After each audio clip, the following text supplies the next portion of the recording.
There was, in the city of Rome, a virgin named Cecilia. She is said to have heard heavenly music inside her heart. She is the acclaimed patron saint of music, especially church music, as well as that of musicians, composers, instrument makers, and poets. Cecilia was the only child of an illustrious patrician and was the only Christian of her family. A religious romance telling the love story of Saint Cecilia and Valerian appeared in Greece during the 4th century AD. Saint Cecilia, on her wedding day, played the organ and persuaded her husband to be baptized. But during the evening, she renewed her vow of virginity. When they were finally alone together, she told her husband that she was betrothed to an angel who jealously guarded her body. Therefore, he must take care not to violate her virginity. She told him that if he believed in one God, go and be baptized, and then he will see the angel.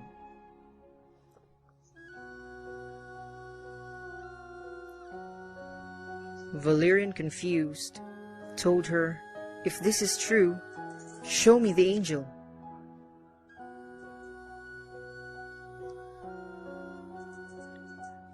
Valerian agreed and was baptized. When he returned to the chamber, he saw an angel with flaming wings, holding 2 crowns of roses and lilies, with Saint Cecilia praying. Cecilia understood that lilies symbolizes their virginity, and roses would be martyrdom.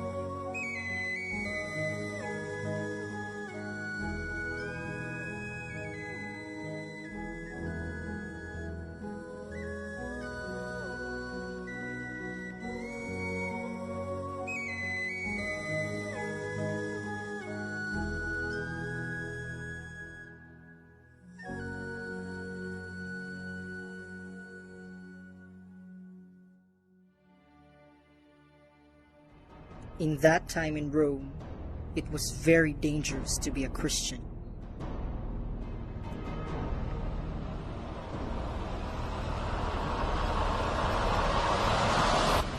Since reading of Bible,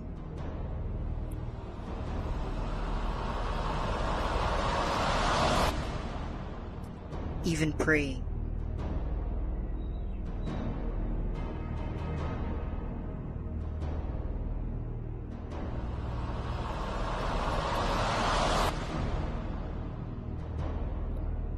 or anyone who expresses their faith will be sentenced to death.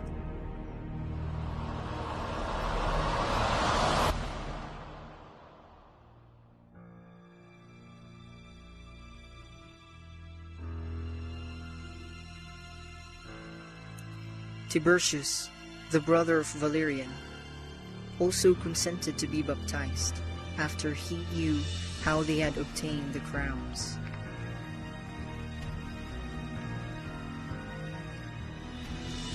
After their baptism, the 2 brothers devoted themselves to burying the martyrs slain daily by the prefect of the city.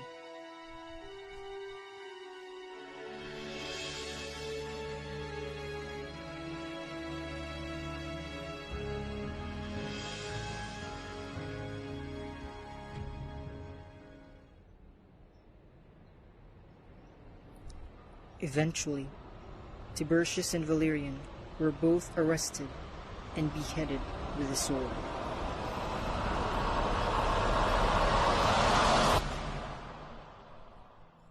On the other hand, even after the death of her husband, Saint Cecilia was still preaching and had converted 400 people whom Pope Urban forthwith baptized.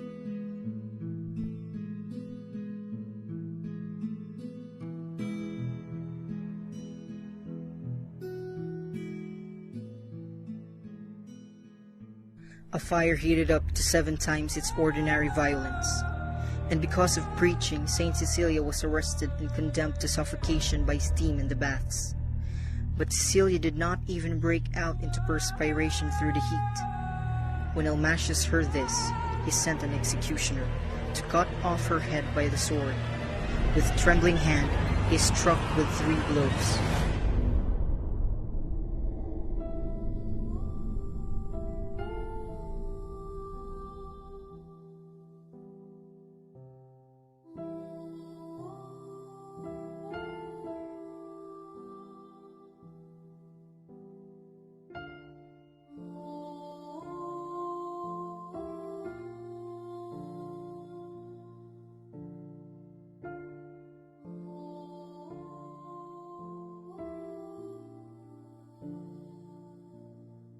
When her neophytes came to bury her, after the departure of the executioner, they found her bleeding but still alive and smiling.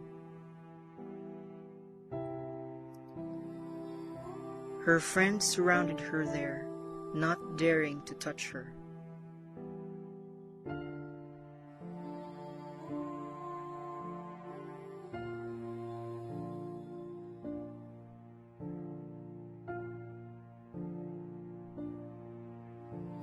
Saint Cecilia still preached to them or prayed, singing songs of praise to God and comforting herself with sacred music.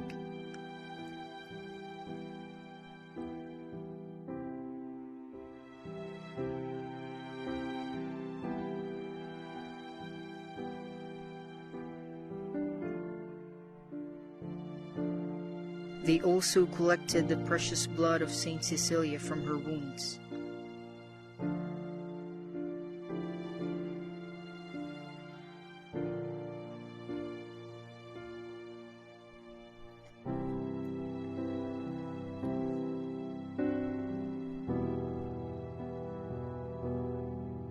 On the 3rd day, the agony ended.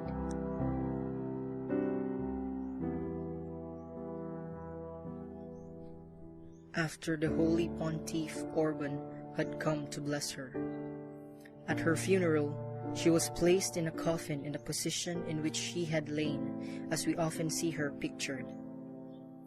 When the tomb was opened in 1599, her body was entirely intact still. She is the first saint whose body experienced the phenomenon of incorruption or not affected by decay. The Youth Performing Arts and Services celebrates its anniversary every 22nd day of November, which is the feast day of Saint Cecilia.